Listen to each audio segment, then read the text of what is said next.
Welcome back. And we are going to be looking on a slightly similar but separate topic. It's in within the realms of human rights. Um, Within the realms of human rights, but looking at another institution, which is the International Criminal Court. And it's in another publication that I published, which is titled The International Criminal Court and Kenya, and exploring the effectiveness of the ICC and its impact on the rule of law and human rights in Kenya. So, one of the reasons that led to sort of looking to this issue is obviously events that have transpired primarily, or at least came to head in 2007, when Kenya had one of its elections since the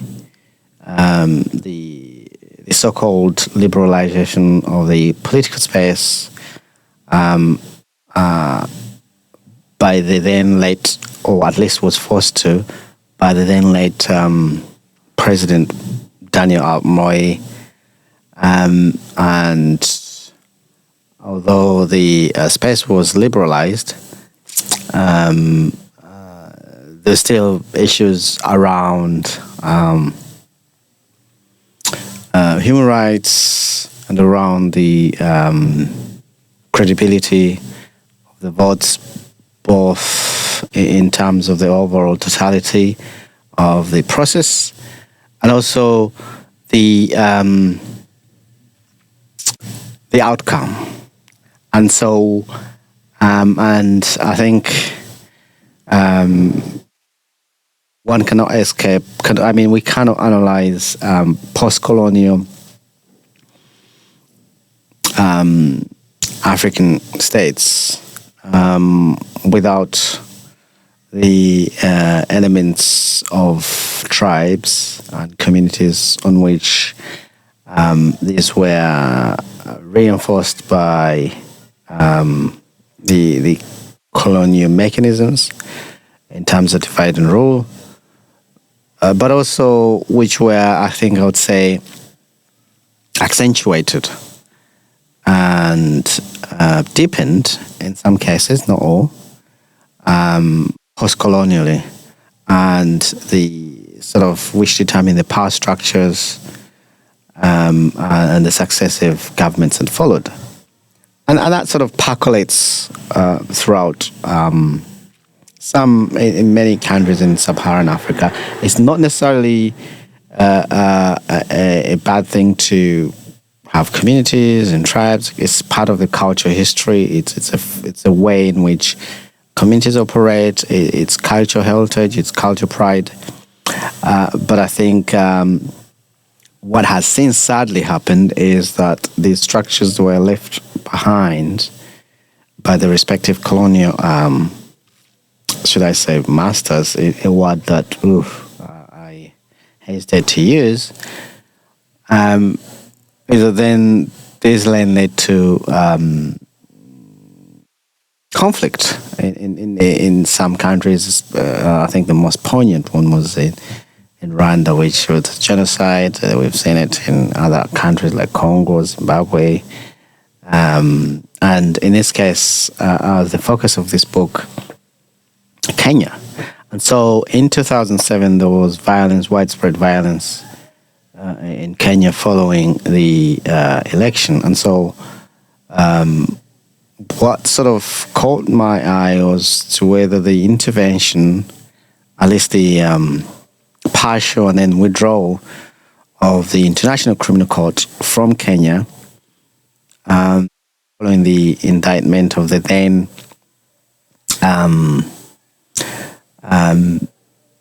former President Uhuru and now President Ruto, I mean, whether that they sort of explore how effective the ICC was in that case, and what was the impact on the rule of law and human rights in Kenya.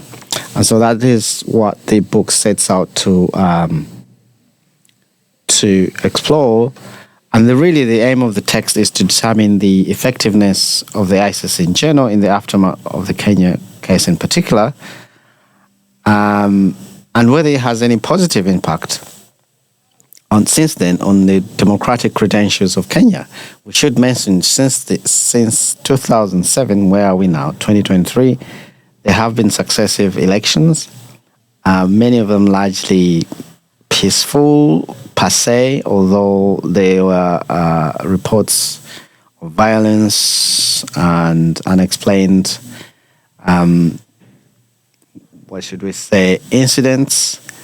And I think in one case, the resignations of folks that sit on the election commission, and I think the most recently concluded one side of the election commissioners refused to endorse the outcomes of the announced declared elections. The case subsequently went to court, and the Supreme Court overwhelmingly ruled,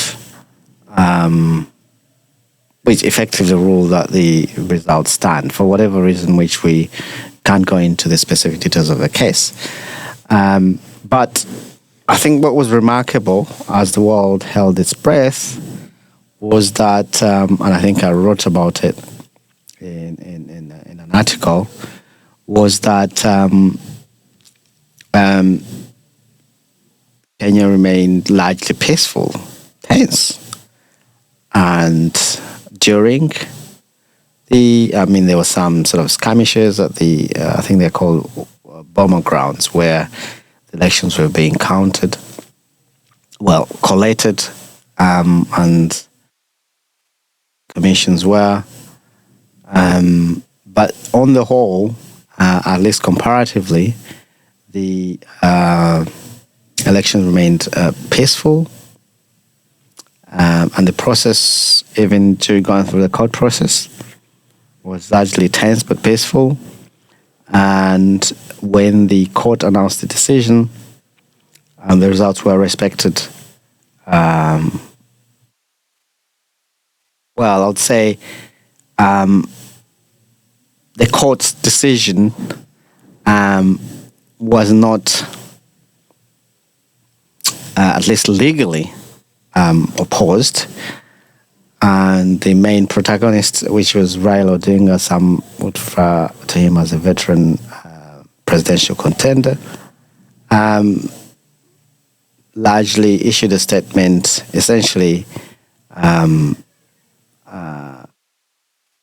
letting matters lie where they are as per the court's decision. And so that is the factual content and context of where Kenya is at the moment. And this text was started prior to that, but the aim of the text is really to determine whether the effectiveness of the ICC, or the action of the ICC going back 2007, how effective it was, and how effective it was in general in what impact it had on Kenya's democratic roadmap and where it is today. So just for general context for those who might not know very much about Kenya, Kenya is an East African country that has a mixed history. It's a former colony of Britain, which had a violent process to its independence, I think in 1963, but has since had sort of relative peace and stability in comparison to its neighbors. After one of the key founding fathers, Jomo Kenyatta, passed away in 1978, Moi, the then vice president, assumed power. And in the early 1990s, after international and local pressure, Moi opened up a political space to a multi-party system. And this has led to the election of Mwai Kibaki in 2002, who ruled, I think, around until 2013. But it was the disputed election of 2007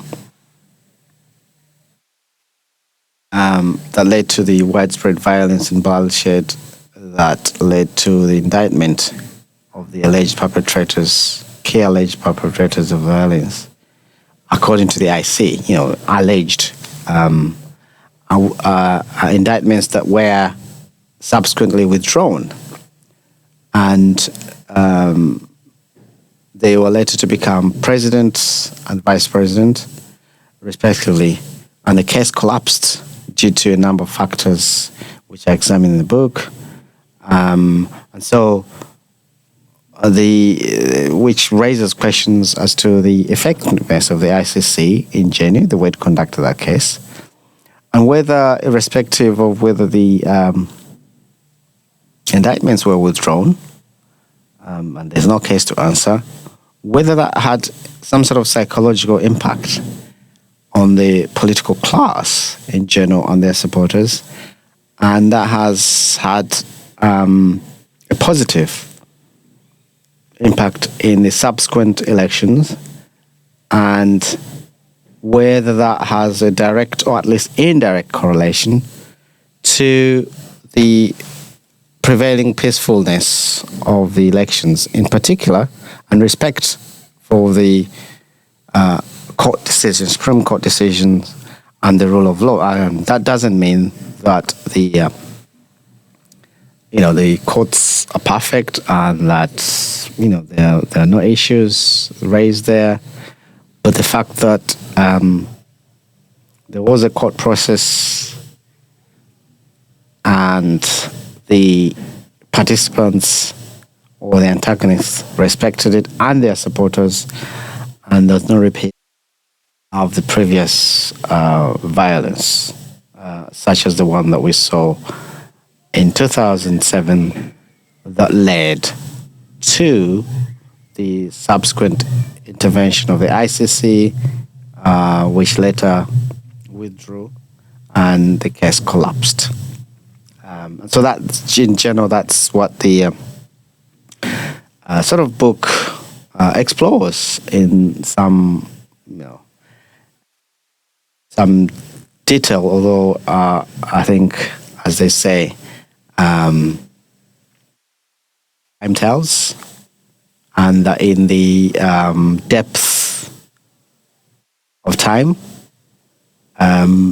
we will know whether there is a direct correlation or indirect correlation to the ICC intervention in Kenya, which was aborted, and the subsequent elections, and the largely non-repeat, at least we can say, of the scale of the violence in 2007.